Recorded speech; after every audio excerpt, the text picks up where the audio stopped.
une personne extraordinaire, qui était à Paris comme étudiante en peinture avec son mari, et que j'ai réussi à travers elle d'avoir des facilités pour aller en Chine, mais en même temps de lui permettre de retourner en Chine, car elle avait été étudiante et elle n'avait pas les moyens d'aller en Chine. Et c'est moi qui l'ai finalement donné les possibilités de retourner à Pékin avec son mari qui était peintre également Berbanov. Et c'est moi qui, contrairement à ce qu'on peut croire, c'est pas Madame de Song qui m'a fait connaître la Chine, c'est moi qui ai retourné Madame de Song en Chine. Et grâce à vous, la première fois quand vous êtes allé en Chine, vous n'avez pas pensé qu'il y a énormément c'est un grand marché, vous n'avez pas pensé de... Si, j'avais rêvé des boutons. Ouais. J'avais rêvé de boutons, pas de moutons, de boutons. J'ai des boutons. Il y a plus d'1 milliard de Chinois. Si je vends un bouton, je vends 1 milliard par jour. Si j'en vends 6 ou 8, j'en vends 8 milliards. Et dans l'année, on a 50 boutons, le manteau, la chemise, les pantalons, la veste et tout. Je vais vendre plus de 50 milliards de boutons. Et j'ai voulu faire une entreprise de boutons. Mais je n'ai pas trouvé la personne, ni en Italie, ni en France, qui m'a compris et qui m'a suivi en tout cas. Alors je l'ai fait moi-même. Le bouton et le manteau. Et on a fabriqué des boutons. Alors j'ai vendu des millions de boutons, des milliards de boutons. C'est un marché immense, mais aussi à la fois un marché difficile à rentrer, non? Moi, en tout cas, ça a été très facile avec la Chine. Les rapports diplomatiques ont été formidables. Et avec mon marché, je suis rentré avec Madame Song après qui m'a beaucoup aidé en chinois parce que je ne parlais pas chinois. Donc Madame Song m'a beaucoup aidé pour les rapports diplomatiques, les rapports commerciaux, industriels avec le gouvernement. Parce que tout était gouvernemental à l'époque. C'est grâce à... C'était avec les ministères qu'on parlait avec les ministres. Oui. C'est grâce à Madame Song qui m'a fait connaître tous ces gens-là. Et puis moi, j'ai aidé Madame Song par les mêmes moyens. J'ai aidé Madame Song en même temps. À l'époque, les ministères, les Chinois, est-ce qu'ils ont l'esprit ouvert ou ils sont curieux de connaître, d'accepter? Non, avec moi, ça a été très facile. J'ai eu des rapports extrêmement faciles. Mais mode, cette mode, à l'époque, c'est-à-dire, oui, moi je voulais envahir la Chine à travers la mode, pas avec les canons, ni avec la politique. Oui. Et à l'époque, on ne connaissait même pas ce que c'est mode, ce que c'est mannequin. C'est vous qui avez découvert les Chinois. Il n'y en avait pas. C'est moi qui l'ai découvert. C'était des employés qui ont été les premiers modèles, et puis il y en a là-bas. Une petite secrétaire qui était la taille de Yushi, c'est vous dire beaucoup plus petite que vous. Et j'avais apporté des modèles pour leur faire voir ce qu'on pouvait faire, parce que les Chinois voulaient exporter. Et c'était le moyen d'exporter le textile, surtout car la Chine, il y a beaucoup de textiles. Et vous avez ramené en France des mannequins chinoises. Après, bien après, ça, bien après, oui. J'ai choisi, elles étaient très belles, il y en avait tellement d'ailleurs. Ça a été fascinant au début, c'est Yushi qui était mon premier mannequin et une petite secrétaire chinoise. Vous les trouvez belles, les mannequins chinoises? Ouais, elles sont différentes de style, c'est ça qui est intéressant. Et la mode en France, à Paris, ils ont été acceptés À facilement? l'époque, c'était tout du Mao, après je les ai fait venir à Paris en groupe, j'en ai emmené à New York, j'ai emmené des mannequins à New York, j'ai pas exploité, j'ai utilisé la Chine comme moyen de futur du monde. Mais vous étiez quand même le premier qui a pu rentrer dans le marché chinois. Absolument, j'ai été le premier à travers le gouvernement. C'était pas privé, c'était gouvernemental à l'époque. JFT, c'était la grande société JFT qui était gouvernementale. J'ai fait des vêtements pour les militaires, pour les chemins de fer, pour les officiels. Il n'y a pas que les vêtements, il n'y a que les boutons, il y avait le restaurant aussi. Après, j'ai fait le restaurant Maxime. Oui. Il n'y avait pas de restaurant français, il n'y avait pas de restaurant étranger. Et c'est moi qui ai apporté le premier restaurant Maxime. Mais à l'époque, les Chinois gagnent vraiment très peu. Rien, mais il y avait des officiels. C'est les officiels qui venaient, les ministres, les employés de mairie. Au départ, et les étrangers, c'était pour faire entrer des devises.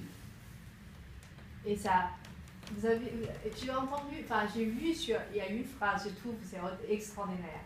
Ils disent, à l'époque, pour les Chinois, ils connaissent quatre choses qui viennent de la France. Il y a la Tour Eiffel, il y a le général de Gaulle, il y a le restaurant Maxime et la marque Pierre Cardin. Ben, j'étais le premier à aller là-bas, c'est évident que quand on est les premiers, on est les vainqueurs. Et puis j'ai développé mon marché avec la Chine. On avait des rapports commerciaux, d'amitié, de respect. Chaque fois qu'il y avait des Chinois ici à Paris, je les recevais. C'est moi qui les recevais. Personne ne les recevait, les Chinois, à l'époque. On voulait être Chinois, mais on ne voulait pas les recevoir. On avait peur, peut-être, du nombre. Et moi, au contraire, j'ai ouvert les portes à la Chine, à Paris. Et aujourd'hui, on a toujours peur des Chinois, vous pensez? Non, plus maintenant. On admire, mais vous savez, c'est un danger commercial, commercial. Mais en tout cas, c'est les gagnants qui doivent réussir. Il n'y a pas de raison que la Chine ne réussisse pas. Elle a un nombre, elle se suffit en elle-même, elle n'a pas besoin des autres, la Chine. C'est un pays qui est tellement ouvert et en même temps très vaste. Il y a tellement des entrepreneurs français qui disent on a envie d'aller en Chine, mais c'est difficile. Et quels sont les rapports humains avec la Chine? Vous avez compris que les Chinois... Moi, ça a été formidable parce que j'étais le premier, alors on m'a ouvert les bras comme ça, comprenez-vous. Mais j'ai gardé des relations très proches avec la Chine, avec les ministres, avec le gouvernement, avec Deng Xiaoping, avec la fille qui est venue ici, elle habitait ici, Deng Xiaoping, la fille. Le fils aussi est venu ici. C'est moi qui les ai reçus. Et vous pensez que les Chinois, ce sont des peuples, comme tous les peuples, où ils sont spéciaux? Non, ils ont l'éducation qui nous a appris notre civilisation. Pas l'oublier, c'est la Chine avant nous. Quand on dit du mal de la Chine, je suis un lion, je me défends. Je défends la Chine avec force et violence. Pourquoi? Parce que je trouve que c'est un peuple qui nous a appris à être bien nés, qui ont tout inventé en réalité, presque tout. Le passé est dû à la Chine. Qu'est-ce que vous aimez le plus dans la culture chinoise? Leur culture, leur sensibilité, leur volonté d'être. Et aujourd'hui, vous avez pu croiser des Chinois qui portent votre marque? Ah ben, il y en a beaucoup. Ça a vu le nombre de vêtements que j'ai vendus en Chine depuis 40 ans. Il y en a beaucoup, oui. Et qu'est-ce que vous voyez aujourd'hui et là, le futur de la maintenant, marque? c'est un peu européen, c'est un peu américain, c'est un peu chinois. On en copie beaucoup la Chine maintenant. C'est plus la Chine qui copie. C'est les étrangers qui copient la Chine maintenant. C'est le contraire, c'est le vase de sablier, vous savez. On le met comme ça, puis on retourne, il va de l'autre côté. Le sable. Le sable. Et comment vous voyez votre marque, le futur dans Chine? Vous voulez le garder en Chine? Il y a très longtemps que je suis en Chine, donc j'espère que ça va continuer encore. Et vous pensez que cette marque, vous voulez toujours garder comme marque française ou ça pourrait rester en Chine? Ah ben, j'ai cédé une partie, un produit en Chine. Vous savez, maintenant, c'est mondial, la Chine. Maintenant, c'est un continent tellement vaste avec la Russie. Moi, je suis en Russie, en Chine, au Japon. Enfin, je suis en Occident, en Orient depuis très longtemps. À l'époque, quand le général de Gaulle, il y a 50 ans, qui a décidé de fonder une relation diplomatique officielle, qui était le premier. Les autres pensaient que c'est plutôt une geste très osée. Et vous étiez le premier qui est allé en Chine. Ah, moi, j'ai été les bras ouverts à la Chine. J'ai compris, j'ai plus d'un milliard d'individus. C'est un marché gigantesque. Gigantesque, c'est le quart du monde, même plus. Vous pouvez nous raconter quelques moments que vous pensez extraordinaires en Chine? Vous avez fait énormément de choses en Chine. Les défilés dans la cité interdite? Dans la cité interdite, j'ai fait le défilé également. Je suis allé partout en Chine. À Tianjin, du nord au sud, Nanking, partout. Je connais toute la Chine, du nord au sud, du sud-est à l'ouest. Je suis allé dans le désert présenter la collection il y a 10 ans. On a fait un podium de 300 mètres dans plein désert, à 3 heures de vol de Pékin. On a des photos ici d'ailleurs. Vous les avez sans doute. Donc vous connaissez la Chine même mieux enfin, que les connaître Chinois, la Chine, Chinois. on ne la connaîtra jamais. C'est tellement puissant, important et ancien que l'origine de la Chine, pour la connaître, il faut une culture, il faut plusieurs vies. Et on a parlé de ce forum, c'est un forum où il y a beaucoup d'entrepreneurs chinois qui viennent en France pour parler des marques, des brands. Et il y avait un de vos représentants pour parler de la marque Pierre Cardin. Ah, ça, je ne sais pas, j'avais qui. C'était moi, c'était moi. Oui, oui. Ah, voilà. Oui. Mais parce que J'ai parlé de ce que je savais, puisque comme j'ai... Théâtre. Non, je parlais de votre entrée Marc. dans la Chine, votre rencontre avec La l'ambassadeur démarche, oui. de France, et puis votre premier défilé dans la cité interdite, et des choses comme ça, ce que vous venez de dire, puisque je le Et savais. sur la Grande Muraille. Alors ça, je l'ai... Donc dommage. racontez-nous le Grand Muraille. Oui, j'ai présenté un défilé sur la Grande Muraille. C'est extraordinaire quand même. Ça, c'est d'une Voir image. défiler mes mannequins sur la Grande Muraille alors qu'il y avait tout le monde était à Mao. C'était étrange et bizarre, mais j'avais confiance. Pourquoi vous avez autant de confiance? J'avais une admiration pour la Chine, et j'y croyais. C'est croire, c'est une croyance terrible. Croire en Dieu. Regardez les événements politiques d'aujourd'hui. Vous les croyez toujours, la Chine? Je crois toujours à la Chine. D'ailleurs, vous êtes là, c'est pourquoi j'y crois. Est-ce que on a dit que 50 ans c'est un mariage d'or, la relation entre la France et la Chine? Il y avait eu un moment du haut et du bas. C'est dans la politique, on en avait peur, en somme, c'est ça. C'est quand il y a plus d'un milliard d'individus, ça fait quand même peur, vous comprenez, je veux dire.